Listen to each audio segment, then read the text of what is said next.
Hello, welcome you all again in my YouTube channel. आपल्या चॅनलचं नाव आता बदललं आहे. अमोल सर मॅथ आणि फिजिक्स हे आता आपल्या चॅनलचं नवीन नाव आहे. तर आता क्वेश्चन नंबर 17 बघू आपण. क्वेश्चन नंबर 16 पर्यंत बघितलं आहे. क्वेश्चन नंबर 17 वेव ऑप्टिक्सचा exercise question, Maharashtra state board. Question number 17 मी रीड करतो. क्वेश्चन नंबर 17 मध्ये असं दिलंय, unpolarized light with intensity I naught is incident on two polaroid. The axis of the first polaroid makes an angle of 50 degree with vertical, and the axis of the second polaroid is horizontal. What is the intensity of the light after it has passed through the second polaroid? तर question मध्ये असं दिलंय, unpolarise light आहे. ती unpolarise light इथून first Polaroid मधून pass होणार आहे. तर फर्स्ट पोलराइडची जी ऍक्सिस आहे ती व्हर्टिकल सोबत 50 डिग्री बनवते. व्हर्टिकल ऍक्सिस म्हणजे तुमची वाय ऍक्सिस, व्हर्टिकल ऍक्सिस सोबत 50 डिग्री बनवते. तर इथे 50 डिग्री अशी ऍक्सिस आहे त्याची, अशी. तर आपल्याला ह्या याच्यासोबत कम्पेअर करावं लागेल. हा सेकंड पोलराइड आहे, हा फर्स्ट पोलराइड आहे. त्या दोघांमध्ये अँगल किती आहे? याची ऍक्सिस आहे होरिझॉन्टल, याची आहे अशी, याची आहे होरिझॉन्टल. त्या दोघांमध्ये अँगल किती? तर त्यासाठी तुम्हाला होरिझॉन्टल सोबत याने किती अँगल बनवला तो काढावा लागेल. तर हा पूर्ण 90 असतो, तर हा 50, तर हा 14. व्हर्टिकल ऍक्सिस आणि होरिझॉन्टल ऍक्सिस याच्यामध्ये 90 डिग्री असतो, परपेंडिक्युलर असतो एक दुसऱ्याला. तर मग हा 50 डिग्री आहे, तर हा 40 डिग्री. हा 40 का बरं काढतोय? कारण ही जी ऍक्सिस आहे ही सेकंड पोलराइडची ऍक्सिस आहे. याच्यामध्ये आणि ह्या पोलराइड मध्ये, फर्स्ट पोलराइड मध्ये किती अँगल आहे तो आपल्याला पाहिजे असतो. कारण इंटेन्सिटीचा फॉर्म्युला आहे, फायनल इंटेन्सिटी जी असेल ती I0/2 cos स्क्वेअर थीटा. जी सेकंड पोलराइड मधून पास होणारी लाईट आहे तिचं जर इंटेन्सिटी काढायची असेल तर ती इंटेन्सिटी आहे I0/2 into cos square theta. तर कॉस स्क्वेअर आणि थीटा, थीटा म्हणजे कोणता? ह्या दोघांमधला अँगल. ह्या दोघांचा अँगल किती आहे? फर्स्ट पोलराइड जर असा आहे, दुसरा पोलराइडची ऍक्सिस जर का होरिझॉन्टल असेल तर 90 डिग्री, याची ऍक्सिस अशी आहे ना, याची होरिझॉन्टल आहे. त्याच्यामध्ये किती अँगल बनला तो बघा लागेल. दोन्ही पॅरलल असेल तर अँगल 0, एक व्हर्टिकल आहे एक होरिझॉन्टल, तर अँगल 90. ठीक आहे. तर मग याच्यामध्ये पहिल्याचा अँगल दिला आहे व्हर्टिकल सोबत 50 आहे, व्हर्टिकल सोबत 50, तर होरिझॉन्टल सोबत 40 येणार. इथे 50 तर इथे 40 येणार, आणि याचा होरिझॉन्टल आहे, तर मग 40 डिग्री अँगल येईल दोघांमध्ये. हा जो थीटा आहे, हा अँगल, हा जो थीटा आहे तो अँगल आहे दोन्ही पोलराइड मध्ये किती अँगल आहे तो, दोन्ही पोलराइडच्या अँगल मधला ऍक्सिस. तर इथे समजा अनपोलराइज लाईट असते, तिची इंटेन्सिटी I0 आहे. तर इथे गेल्यानंतर ती इंटेन्सिटी जी होणार आहे ती काय होईल? इथली I1 ती काय होईल? तर मी अगोदर तुम्हाला एक समजून सांगितलं MCQ मध्ये, एक पोलराइड आहे त्याची ऍक्सिस कशी असो, होरिझॉन्टल असेल, व्हर्टिकल असेल, कोणत्याही ऍक्सिसला असेल. इथे अनपोलराइज आहे, ऑल डायरेक्शन मध्ये याचे व्हायब्रेशन आहे, ऑल पॉसिबल डायरेक्शन मध्ये व्हायब्रेशन असणार. याला म्हणायचं अनपोलराइज्ड लाईट. अनपोलराइज लाईट जी आहे ती पास जर झाली तर इथे याची जी ऍक्सिस आहे, व्हर्टिकल असेल तर व्हर्टिकल व्हायब्रेशन पास होणार, होरिझॉन्टल असेल तर होरिझॉन्टल व्हायब्रेशन पास होणार. तर व्हर्टिकल व्हायब्रेशन असेल, होरिझॉन्टल ऍक्सिस असेल तर होरिझॉन्टल व्हायब्रेशन पास होणार, व्हर्टिकल असेल ऍक्सिस तर व्हर्टिकल ऍक्सिस पास होणार. दुसरे व्हायब्रेशन, दोन टाईपचे व्हायब्रेशन असतात, इलेक्ट्रिक फील्ड आणि मॅग्नेटिक फील्ड. एक दुसऱ्याला परपेंडिक्युलर असते. मॅग्नेटिक फील्ड आपण डी बारने दाखवतो. इलेक्ट्रिक फील्ड आणि मॅग्नेटिक फील्ड एक दुसऱ्याला परपेंडिक्युलर असते, डायरेक्शनच्या पण परपेंडिक्युलर असते तिन्ही पण.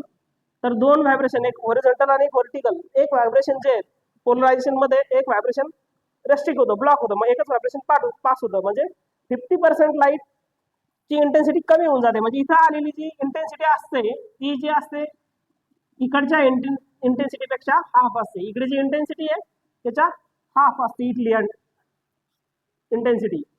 इथे याची ऍक्सिस कशीही ठेवली, व्हर्टिकल असो होरिझॉन्टल असो, फर्स्ट पोलराइड मधून जी लाईट पास होणार आहे तिची इंटेन्सिटी ऑलवेज इथे जी इंटेन्सिटी त्याच्या हाफ असणार. आता इथून हाफ इंटेन्सिटी पुढे पास होईल तर ती जी इंटेन्सिटीचा फॉर्म्युला आहे तो मग नंतर त्यांच्यामध्ये लागतो कॉस थिटा. कॉस थिटा, तर इथे इंटेन्सिटी तुमची I0, इथली जी लिहिली मी I2 लिहितोय, तर I0/2 इथली इंटेन्सिटी इंटू कॉस दोघांचा अँगल. तर दोघांचा अँगल किती आहे? हा 50 असेल तर हा येईल 40. दोघांमध्ये अँगल येणार 40. मी समजून सांगितलं अगोदर. याचा व्हर्टिकल सोबत अँगल 50 आहे, तर इकडचा येईल 40. हा 40 आहे आणि याचं हॉरिझॉन्टल ऍक्सिस आहे, तर मग या दोघांमध्ये येईल अँगल 40. तर 40 टाका. कॉस स्क्वेअर 40, तर कॉस ऑफ 40 चा स्क्वेअर आहे. तर हा हे तुमचा आन्सर. इथून जे पास झाली आहे लाईट I0, इथे जी लाईट आली आहे, इथे होती I0, ती झाली I0/2 इथे, आणि मग I0/2 इथे जाणार, तर तिची जी इंटेन्सिटी इथली I2 ती राहील I0/2 इंटू कॉस 40 चा स्क्वेअर. तर हे तुमचं टेक्स्टबुक मध्ये आन्सर आहे. ठीक आहे. तर आता मग नेक्स्ट क्वेश्चन बघू. Question number 18. तर क्वेश्चन नंबर 18 मी रीड करतोय. क्वेश्चन नंबर 18 मध्ये असं दिलंय, in a biprism experiment the fringes are observed in the focal plane of the eyepiece at a distance of 1.2 meter from the slit. The distance between the central bright band and 20th bright band is 0.4 centimeter. When a convex lens is placed between the biprism and the eyepiece 90 centimeter from the eyepiece, the distance between two virtual magnified image is found to be 0.9 centimeter. Determine the wavelength of light used. तर आता लक्ष द्या, wavelength काढायची तुम्हाला. Wavelength काय असेल ती find करायची आहे.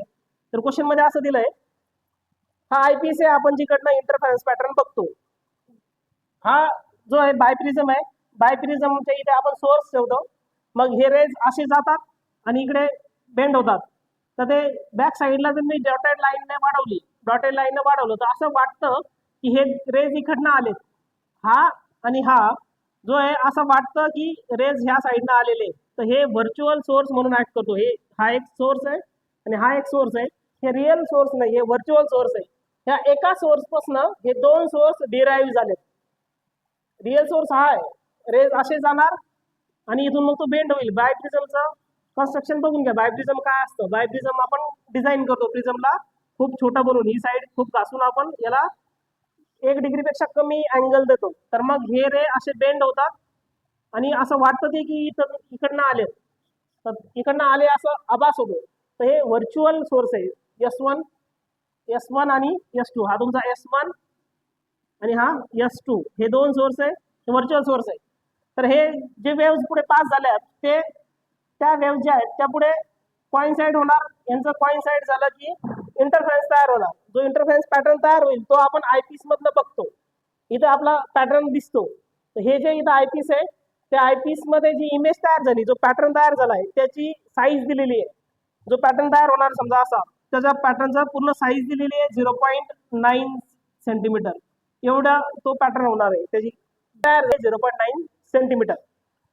आता सोर्स आणि स्क्रीन म्हणजे हे आयपीस जिथे आपण तो पॅटर्न बघणार आहे, त्यांचा डिस्टन्स दिलाय 1.2 मीटर. 1.2 मीटर म्हणजे 120 सेंटीमीटर, 120 सेंटीमीटर एवढा 1.2 मीटर. ठीक आहे. सोर्स आणि स्क्रीन यांचा डिस्टन्स दिलाय. नंतर क्वेश्चन मध्ये असा बोलला की स्क्रीन पासून जो आयपीस आहे, आयपीस पासून 90 सेंटीमीटरवर एक कॉन्व्हेक्स लेन्स ठेवला. आयपीस पासून 90 सेंटीमीटर दूर एक कॉन्व्हेक्स लेन्स ठेवला आणि मग तो पॅटर्न बघितला. तर आता हे 90 सेंटीमीटर आहे, हे टोटल 120 आहे. तर 120 इथून एवढा डिस्टन्स असेल आणि हे 90 असेल, तर रिमेनिंग जो आहे सोर्स पासनं हा लेन्स पर्यंतचा डिस्टन्स येईल 30 येईल. हे 30 का बरं येईल? मला गरज आहे त्याची म्हणून मी काढतोय. लेन्स आणि सोर्स यांच्यामधलं डिस्टन्स येईल 30 सेंटीमीटर, कारण टोटल सगळा 120 आहे. तर लेन्स आणि आयपीस याचा डिस्टन्स 90 सेंटीमीटर दिलाय. तर मग हे 90 आहे, हा 20 आहे, 120. तर 120 मधून 90 गेला तर 30 सेंटीमीटर हे एवढा डिस्टन्स येईल. तर आपल्याला काढायचं आहे वेवलेंथ काय. आणखी त्याला क्वेश्चन मध्ये एक गोष्ट देऊन ठेवली आहे, distance between central and 20th bright band. हा तुमचा सेंट्रल राहील फर्स्ट, मग दुसरा, मग तिसरा, मग चौथा, असे वाढत वाढत जाईल. तर पहिल्यामध्ये आणि 20th नंबर मध्ये जो आहे, पहिला ब्राईट, दुसरा ब्राईट, तिसरा ब्राईट, चौथा ब्राईट, असं डार्क ब्राईट अल्टरनेट, पहिला ब्राईट मग पहिला डार्क, दुसरा ब्राईट मग दुसरा डार्क, तिसरा ब्राईट तिसरा डार्क, अशा अल्टरनेट सर्कल येत जाणार, अशी पॅटर्न दिसणार. तर त्यामध्ये सेंटर पासून 20th ब्राईट नंबरचा जो आहे त्यांच्यामध्ये डिस्टन्स दिलं 0.4 सेंटीमीटर. म्हणजेच एक नंबरचा जो आहे, एक नंबर पासून ते 20 नंबर म्हणजे 0 to 20 मध्ये जो डिस्टन्स आहे तो दिला 20. तर मी याच्यामध्ये एकाची विड्थ काढू शकतो. 20 ब्राईट बँडची विड्थ दिली त्यांना 0.40 सेंटीमीटर. तर एकाची विड्थ येणार, सिंगल याची विड्थ येणार 0.4 डिवायडेड बाय 20. 20 काय केलं, कारण 20 बँडची विड्थ दिली त्याने 0.4. तर एका बँडची किती, तर 0.4 डिवाइड बाय 20. टोटल सगळ्यांची 0.4 आहे. तर मला एकाचीच काढायची, सगळ्यांची सारखी असते. इंटरफरन्स मध्ये डार्कची width, dark band, bright band यांची सर्वांची विड्थ सेम असते, सेम विड्थ तयार होत असते. डिफ्रॅक्शन मध्ये सेंट्रलची डबल असते फक्त. इथे इंटरफरन्सचा क्वेश्चन आहे हा. तर सगळ्यांची विड्थ सारखी राहील. मग सगळ्यांची विड्थ सारखी असेल तर 20 बँडची 0.4 सेंटीमीटर येतात. एका बँडची किती येणार, 0.4 डिवायडेड बाय 20. आता विड्थ काढतोय मी, विड्थ भेटली. तर विड्थचा फॉर्म्युला आहे lambda d upon d. Width equals to lambda into d divided by d. हा डी स्क्रीनचं डिस्टन्स, टोटल डिस्टन्स हे दिलंय सोर्स आणि स्क्रीन त्याचा डिस्टन्स, तो आहे कॅपिटल डी. हा जो आहे तो आहे capital D. Small D, small D म्हणजे काय आहे, तर इथे दोन सोर्स मध्ये जे डिस्टन्स असतं त्याला आपण लिहितो स्मॉल डी, दोन सोर्स मधलं डिस्टन्स. आता वेवलेंथ काढायची आहे. विड्थ तुम्हाला माहित आहे, विड्थ माहित आहे, कॅपिटल डी माहित आहे, स्मॉल डी माहित नाही. जर विड्थ दिली आहे, कॅपिटल डी दिलेला आहे आणि स्मॉल डी दिलेला असता तर मी वेवलेंथ डायरेक्ट काढली असती, डायरेक्ट फॉर्म्युल्यामध्ये पुट केली असते. पण विड्थ माहित झाली मला, एका याची विड्थ किती आहे, डी कॅपिटल डी आहे. पण छोटा डी फाइंड करणं हे टास्क आहे. छोटा डी तुम्हाला फाइंड करून तिथे टाका लागेल. त्यासाठी आता लक्ष द्या, कॉन्व्हेक्स लेन्सचं मॅग्निफिकेशनचा फॉर्म्युला, मॅग्निफिकेशनचा फॉर्म्युला आहे magnification of lens. Magnification of lens काय आहे, height of image upon height of object, height of image upon height of object, आणि हे इक्वल असतं v by u. Magnification of lens height of image upon height of object equals to V by u. जर का mirror असतं तर इथं minus V by you असतं. मिररचं magnification minus मध्ये, फॉर्म्युलामध्ये मायनस असतं. तर लेन्सचा फॉर्म्युला लक्षात ठेवा, magnification equals to height of image upon height of object equals to V by u. तर इथून मी डी फाइंड करू शकतो. कसं, लक्ष द्या, हाईट ऑफ इमेज आणि height of object. Height of object तुम्हाला माहित नाही, हाईट ऑफ इमेज माहिती आहे. ही जी आहे हाईट ऑफ इमेज आहे 0.9. ही इमेज तयार झाली ह्या सोर्स मध्ये, हे दोन सोर्स आहेत यांच्यामध्ये जे डिस्टन्स आहे ते झालं हाईट ऑफ ऑब्जेक्ट. ह्या दोघांची इमेज इथे तयार झाली आहे, तर ही झाली height of image. Height of image दिली आहे, हाईट ऑफ ऑब्जेक्ट डी समजा, आणि व्ही बाय यू. तर व्ही म्हणजे काय असतं, इमेजचं डिस्टन्स, लेन्स पासून किती दूरवरती इमेज तयार झाली.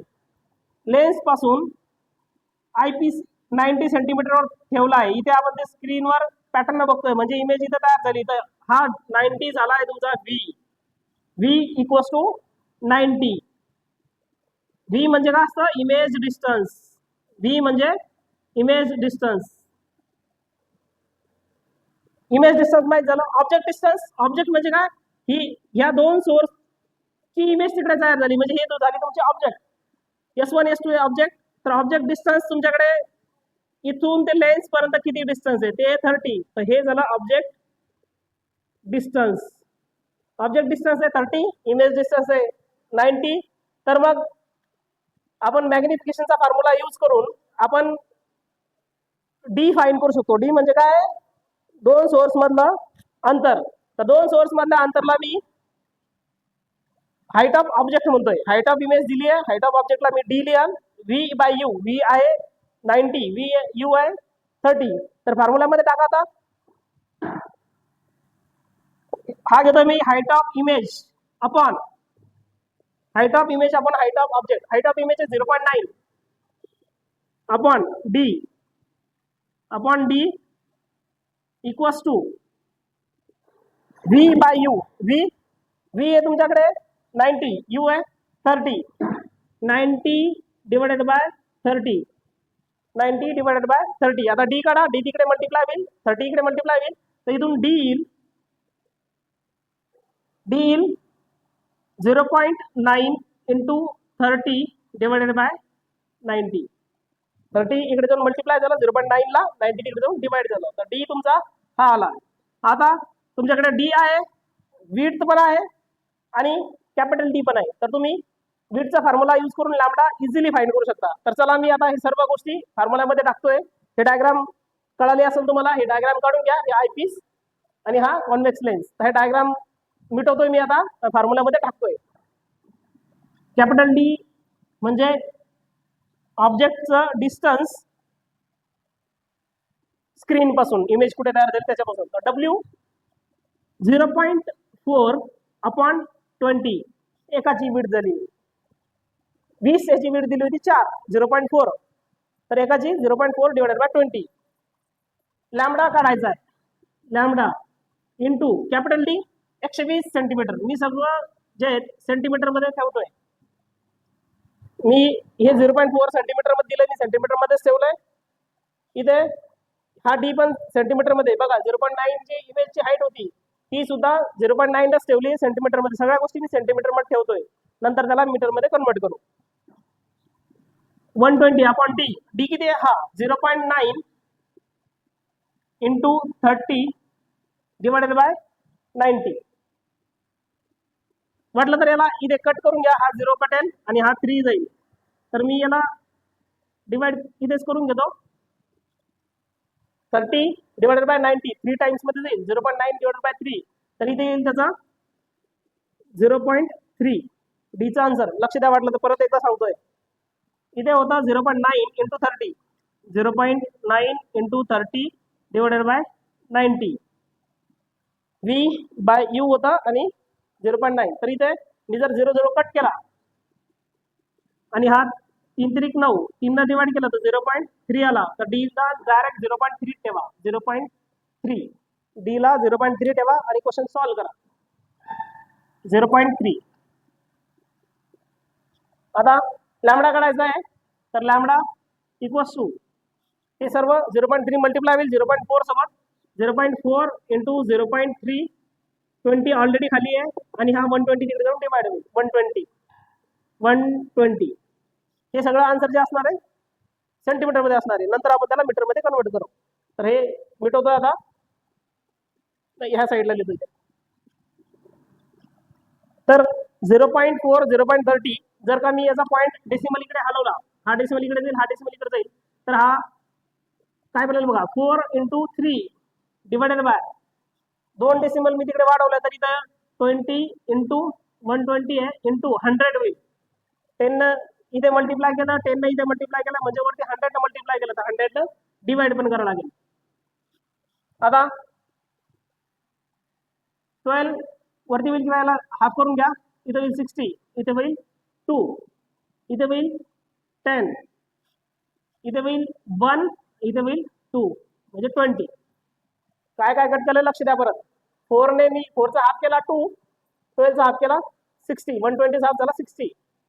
मग 3 ने परत 60 ला डिवाइड केलं 20 आणि 2 ने 20 डिवाइड केलं 10 आलं, तर वरती काय नाही राहिलं 1 राहिलाय अपॉन 10 20 आणि 100, तर किती 0 होईल 20 वर, 1 2 3 4, 1 2 1 2 3 1 2 3 4, 1 2 3 4, 4 0 येतील, 4 0 आले आणि हे आन्सर असणार आहे सेंटीमीटर मध्ये. ओके, इथपर्यंत कोणाला काय डाऊट असेल तर कमेंट मध्ये विचारा.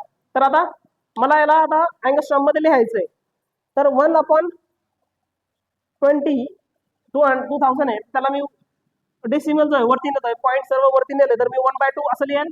1/2 10 to the power 1 2 3 4, 1/10 to the power 4 centimetre आहे. वरती जाईल तर 1/2 into 10 to the power -4 centimetre. 1/2 म्हणजे 0.5, 0.5 into 10 to the power -4 centimetre. आता सेंटीमीटरला मला मीटर मध्ये कन्वर्ट करायचं तर 1000 ने डिवाइड करायला लागेल. 1000 ने मी जर मल्टिप्लाय केलं आणि डिवाइड केलं तर 5 इंटू 1000 केलं मी आणि मल्टिप्लाय केला आणि डिवाइड पण करतो 1 2 3 1000 ने मल्टिप्लाय केला 1000 ने डिवाइड केला 10⁻⁻⁴ हे सेंटीमीटर मध्ये जातो आन्सर. मला आता मीटर मध्ये कन्वर्ट करायचं त्याला. ठीक आहे, तर मीटर मध्ये कन्वर्ट करण्यासाठी मला त्या 1000 ने मल्टिप्लाय केलं तो करायला लागेल. याच्यासोबत मल्टिप्लाय इथं जर मी केलं 0.5 इंटू 1000 500 होणार 1 2 3 हा 10⁻⁻³ वरती जाईल 10⁻⁻4 आणि -3 -7 सेंटीमीटर. आता लक्ष द्या, परत एकदा सांगतो मी वाटलं तर 0.5 इंटू 10⁻⁻4 होतं. मी 1000 ने डिवाइड केला 1000 ने मल्टिप्लाय केलं तर इथे 1 2 3 0 वाटणार 1 2 3 आणि डेसिमल एका नंतर जाईल तर इथे आन्सर इथे येईल, पॉईंट इथे येईल. ठीक आहे, पॉईंट इथे आला तर 500 इंटू 10⁻⁻7 सेंटीमीटर. तर इथे लक्षात ठेवा, डेसिमल आपल्याला इकडे न्यायचा असला असं मल्टिप्लाय किंवा डिवाइड करा किंवा डेसिमल इकडे न्यायचा असला जेवढ्याने नेणार आपण तेवढी मायनस पॉवर होईल. बघा डेसिमल इथे होता 1 2 3 ने नेला तर 10⁻⁻4 होता -7 झाला, मायनस मध्ये पॉवर वाढते. ठीक आहे, आता बुक मध्ये आन्सर 5000 दिलंय तर मी आणखी एक 0 इन्क्रीज करतो तर इथं होईल 10⁻⁸ सेंटीमीटर. एक 0 आणखी वाढवला 500 ला 5000 लिहिलं, एक 0 इथं वाढवला तर पॉवर एक मायनस होईल. 10 ने मल्टिप्लाय डिवाइड असं समजा 10 ने मल्टिप्लाय केलं 10 ने डिवाइड केलं तर डिवाइड वाला पॉवर मायनस गेली, मल्टिप्लाय वाला इथे लिहिला. एक जो 10 मल्टिप्लाय केला आता एक 0 वाढेल आणि जो डिवाइड केलाय तो -1 होईल वरती -7 -1 -8. आता हा सेंटीमीटर मध्ये, तर मला मीटर मध्ये लिहायचं असेल तर 1 centimetre equals to 10⁻⁻2 metre. 1 centimetre equals to 10⁻⁻2 metre होता. मग मला याला सेंटीमीटर मध्ये लिहायचं, सेंटीमीटर मध्ये मीटर मध्ये लिहायचं असेल 1 2 3 इंटू 10⁻⁸ आहे ऑलरेडी तर मी लिहेल 10⁻⁻2 मीटर. आता -2 आणि -10 -2 आणि -8 होईल -10 10⁻⁻10 मीटर. 5000 into 10⁻⁻10 metre. बस आन्सर झालंय तुमचं. तर लक्षात काय 10⁻⁻10 मीटर म्हणजेच काय, अँगस्ट्रॉम. एक अँगस्ट्रॉम जो आहे 1 अँगस्ट्रॉम जो असतो 10⁻⁻10 मीटर असतो. 1 अँगस्ट्रॉम इक्वल्स टू 10⁻⁻10 मीटर. तर 10⁻⁻10 मीटरला एवढ्या पार्टला मी लिहल अँगस्ट्रॉम. तर तुमचा आन्सर येणार 5000 अँगस्ट्रॉम. तर क्वेश्चन मध्ये हाईट ऑफ इमेज दिलेली होती, हाईट ऑफ ऑब्जेक्ट आपण फाइंड केली, विड्थ ऑफ सेंट्रल आणि 20th राईट बँड दिली होती, पूर्ण टोटल विड्थ दिली होती. मी सिंगल बँडची विड्थ काढली आणि विड्थचा फॉर्म्युला यूज करून आपण फॉर्म्युलाने सोडवलंय. क्वेश्चन एकदा सोडवला, एकदा बघून घ्या, काय डाऊट असेल कमेंट मध्ये विचारा.